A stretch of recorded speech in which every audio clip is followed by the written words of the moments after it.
नमस्कार दोस्तों, स्वागत है आप सबका प्यारी सी कहानी के साथ। तो चलिए कहानी को शुरू करते हैं। नीम के पेड़ के पास बस रुकी तो लगा आज से 3 वर्ष पहले का समय फिर से लौट आया है। हाथों में बैग और किताब लिए लड़के लड़कियां आज भी वहां खड़े बस का इंतजार कर रहे थे। यह वही जगह थी जहां से रोज मैं यूनिवर्सिटी जाने के लिए बस पकड़ता था।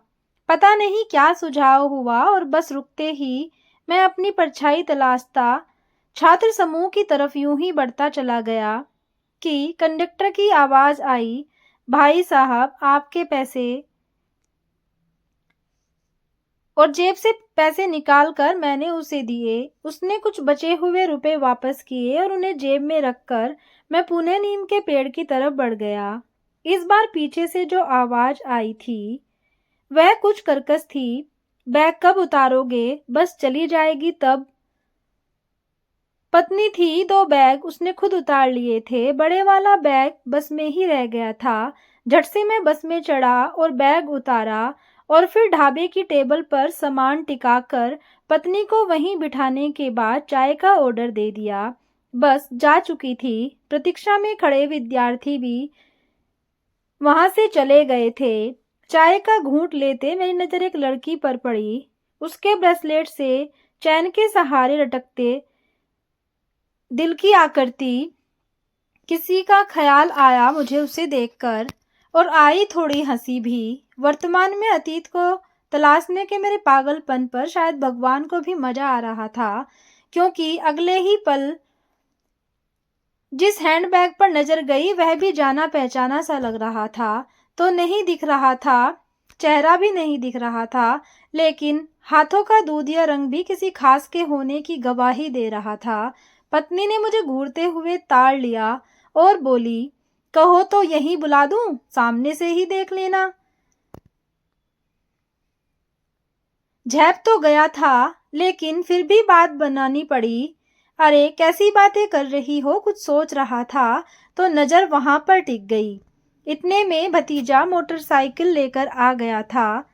मैंने पत्नी से कहा, पहले ये दोनों बैग लेकर तुम चली जाओ, उसके बाद यह आकर मुझे ले जाएगा। हालांकि घर जाने का इससे बेहतर समाधान नहीं था, फिर भी पत्नी ने जिस तरह देखा मानो कह रही हो मैं सब समझती हूँ। खैर वो चली गई। चाय खत्म हो चुकी थी। मैं सामने जाने में हिचक रहा था। गया तो क्या कहूँगा, बात की शुरुआत कैसे होगी। बुढ़ी हो गई हो तुम। हाँ, परिहास के साथ यह अच्छा वाक्य रहेगा वार्ता की शुरुआत करने के लिए। हालांकि अभी तक यह स्पष्ट नहीं हुआ था कि जिससे बात करने की तैयारी मैं कर रहा हूँ यह वही है। अभी यह स्पष्ट नहीं था कि ये वही है जिसको इम्प्रेस करने के लिए मैंने इंग्लिश स्पीकिंग कोर्स ज्वाइन किया था। ये वही है जिसके पास से गुजरने पर उसके बालों से फैलती सुगंध के मुकाबिल आज तक कुछ नहीं लगा। ये वही है जिसके हाथ की ब्रेसलेट में एक छोटी सी चैन के सहारे लटकते दिल की आकृति में मैं अपनी धड़कन महसूस करता था। यही मिला करती थी वो रोज। कॉलेज अलग अलग थे लेकिन बस एक थी। अक्सर मैं उसके लिए सीट का जुगाड़ कर देता था। या यूं कहे कि मेरी तरह और भी लड़के थे जो उसके लिए सीट छोड़ दिया करते थे। लेकिन मैं अपने को उस दिन से खास समझने लगा जब साथ वाली सवारी के उतरने के बाद उसने मुझे बैठने को कहा। उसके बाद तो इश्क की गाड़ी आगे बढ़ाने का जैसे लाइसेंस मिल गया हो। वैलेंटाइन का चलन देश में शुरू हो गया होगा, किंतु उस छोटे से कस्बे में यह अब भी दूर की कौड़ी थी। फूल देना ढिढ़ाई लगी तो एक दिन पान पसंद की टॉफी आगे बढ़ाई जिसके रैपर पर पान के पत्ते बने थे। उसने मुस्कुराते हुए ले लिया और बोली, मैं नहीं खाती, मनोज को दे दूंगी। इसके बाद अगले दिन उसने चॉकलेट देते हुए पूछा, चॉकलेट खाते हो? मिलती ही कहाँ थी हमें चॉकलेट, झट से ले ली। खोलते हुए कहा, तुम भी लो। वो फिर मुस्कुराई। मैं नहीं खाती, मनोज ने दिया है। ये मनोज कौन है? लगातार दूसरी बार उसका नाम सुनने के बाद मैंने पूछ ही लिया। बिना मुस्कुराए उसकी बात ही शुरू नहीं होती थी। है कोई? किसी दिन मिलवा दूंगी। अभी उसने ऐसी कोई प्रतिक्रिया नहीं दी थी जिसे मैं इश्क समझता। फिर ये मनोज का नाम आना मेरे मन में कई आशंकाओं को जन्म दे गया। एक दिन रुपए जुटाए और गोरखनाथ मेले में गया। वैसी ही ब्रेसलेट जो वो हमेशा पहनती थी उसको दिया तो वो खुशी से चहकी और बोली, वाओ, मुझे इससे बेहतर कुछ नहीं लगता। फिर मेरी तरफ देखा। चेहरे पर बोल्ड लेटर में इश्क लिखा पढ़ लिया उसने शायद। मुस्कुराहट गुम हो गई। बस आ चुकी थी। संयोग से 2 सीट खाली थी। खुद बैठने के बाद मुझे भी बैठने का इशारा कर संजीदा होकर बोली, मनोज और हम शादी करने वाले हैं।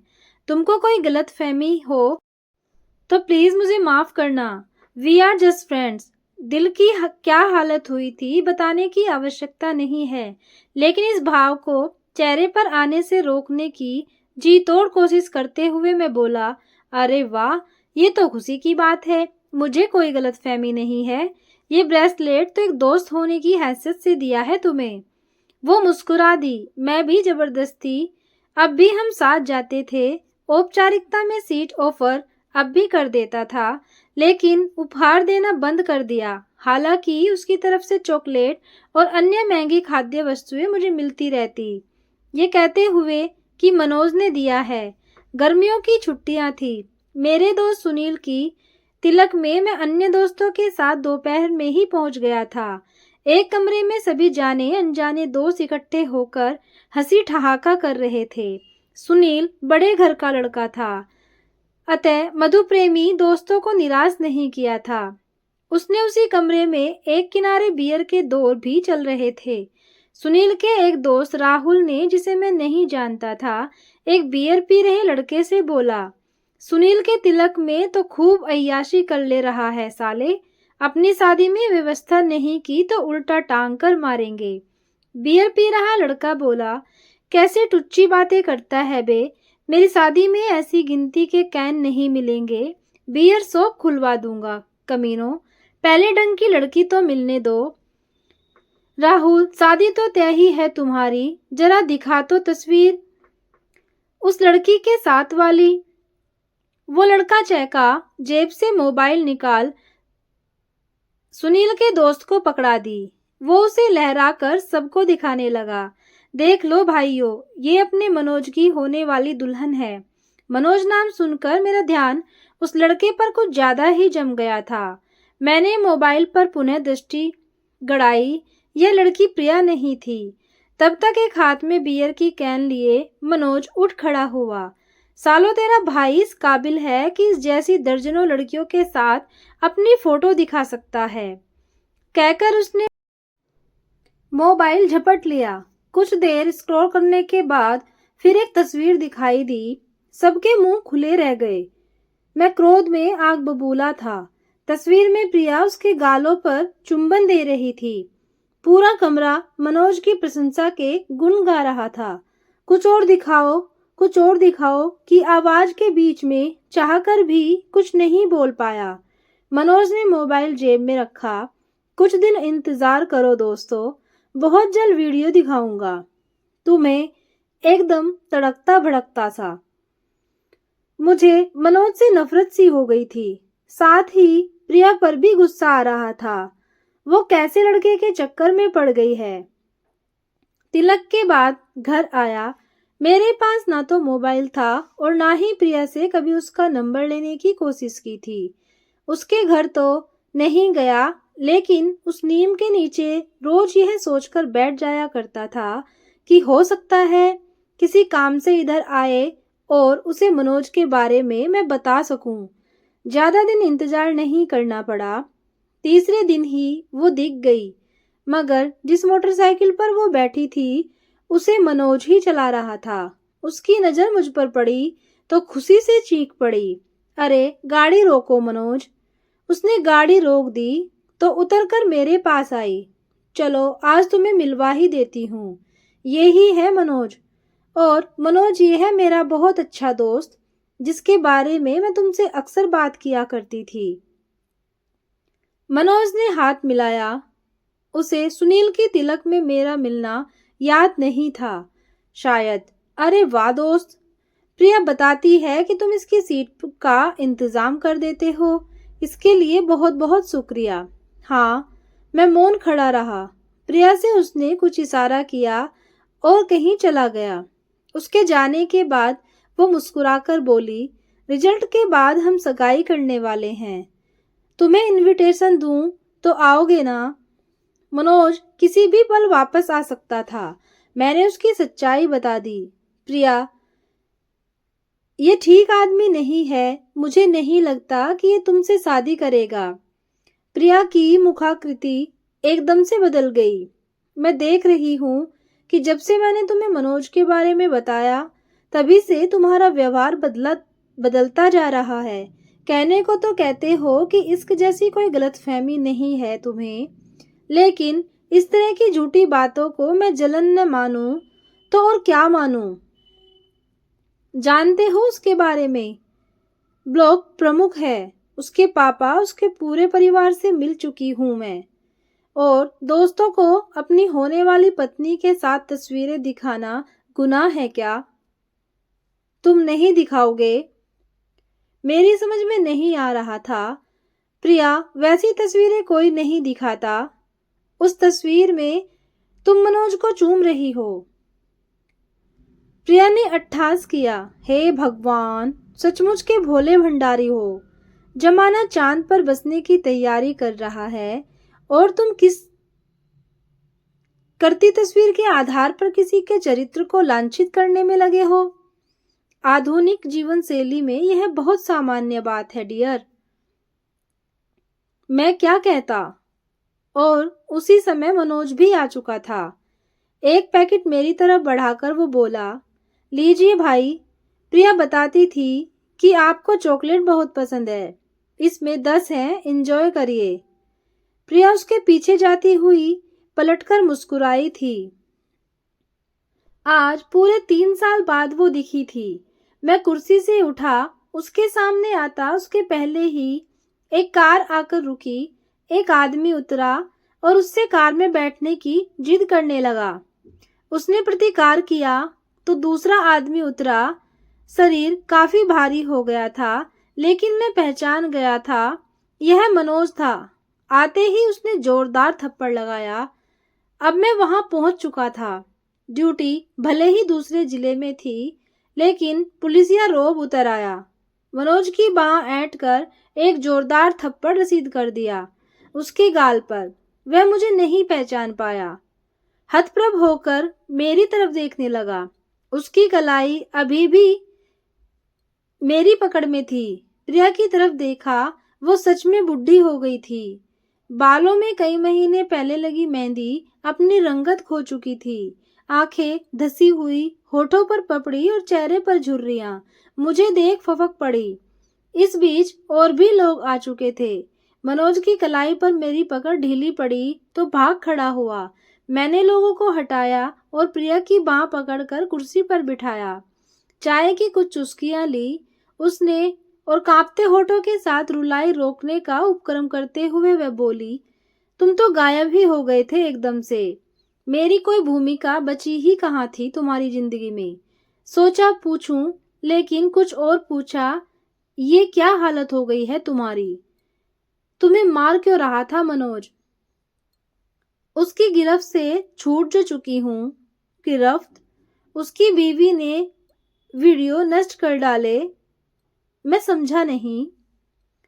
उस साल सगाई तो नहीं की मनोज ने, लेकिन अपने बाबूजी से कहकर ब्लॉक में संविदा पर क्लर्क के पद पर नियुक्ति अवश्य करवा दी, इस आश्वासन के साथ कि बाद में यह पद स्थायी हो जाएगा।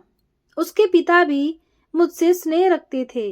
इस बीच मेरा मनोज के प्रति विश्वास बढ़ता ही जा रहा था और अब तो हमारी नजदीकियां भी सारी सीमाएं पार कर चुकी थी। एक दिन कस्बे के बाहर वाले मकान पर उसने मुझे बुलाया। एक आदमी से परिचय कराया जो बड़ा अधिकारी था। मनोज के अनुसार उसी के कहने से मेरी नौकरी स्थायी हो सकती थी। बातों बात होती रही। मनोज किसी काम से बाहर गया तो उस अधिकारी ने जबरदस्ती करते करते प्रिया की घिग्गी बंध गई।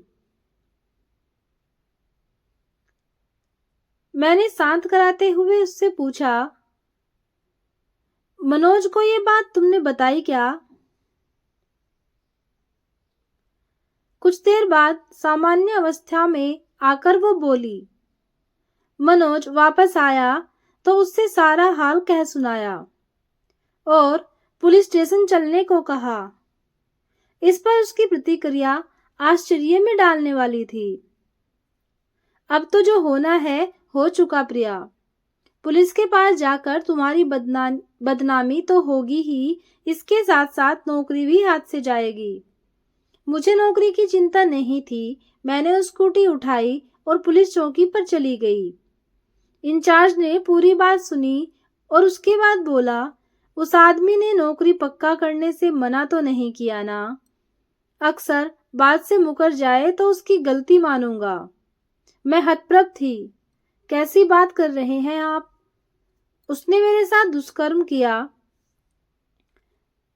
इंचार्ज कुटिलता पूर्वक मुस्कुराया। मनोज के साथ आपके सुकर्म का वीडियो देखे हैं हमने। क्रांति मचाने से पहले एक बार मनोज से मिल लीजिए। मेरे पांव के नीचे से जैसे जमीन ही खिसक गई हो और मैं बेहोश होकर गिर पड़ी। महीनों अवसाद में रही। माँ बाबूजी पूछते रहे, लेकिन क्या बताती मैं। हालांकि ये बातें फैलते फैलते उन लोगों के कान तक भी पहुंच गई। कुछ दिन और बीत गए। पता चला कि मनोज की शादी तय हो गई। यही नहीं, जिस आदमी ने मेरे साथ जबरदस्ती की थी, पता चला कि वो मनोज के बाबूजी के खिलाफ बैठाई गई किसी जांच समिति का अध्यक्ष था। उस जांच में वो बाइज्जत बरी हुए थे। कहकर मेरी तरफ बेजान आंखों से देखते हुए मरी हुई मुस्कुराहट बिखेरी उसने। फिर एक दिन उसकी पत्नी का फोन आया। उसके हाथ वो वीडियो लग गई थी। सबसे पहले तो उसने उसका घर छोड़ा और उसके बाद मुझसे केस दर्ज कराने की बात कही। मेरे माँ बाप पहले ही शर्म से मरे जा रहे थे। मैं नहीं चाहती थी कि कानूनी पचड़े में उनका और उपहास उड़े। मैंने उसकी पत्नी से केस न करने और वीडियो डिलीट करने का आग्रह किया। वो इसके लिए तो मान गई, लेकिन मनोज को तलाक का नोटिस भेज दिया। बड़े घर की लड़की है। मनोज के पिता ने यह संबंध अपने राजनीतिक और व्यावसायिक हितों के लिए बनाया था। उसे चकनाचूर होता देख यह तो आग बबूला है। अब आगे क्या सोचा है? वो मुस्कुराई। मेरी तो अपनी सारी इच्छाएं मर चुकी हैं। बाबूजी ने कहीं शायद शादी तय कर दी है। एक बस आकर लग चुकी थी। वो उठी और बस में चढ़ने लगी। मैं भी पीछे पीछे चढ़ा। एक सीट दिला दी उसे। भतीजा मेरी पत्नी को छोड़कर वापस आ चुका था। मैंने अपना नंबर देने के बाद बस से उतरते हुए उससे कहा, ये फिर परेशान करे तो बताना, और वो फिर मुस्कुरा दी। दोस्तों, ये थी एक पुराने प्यार की अधूरी सी कहानी। आपको कैसी लगी जरूर बताना।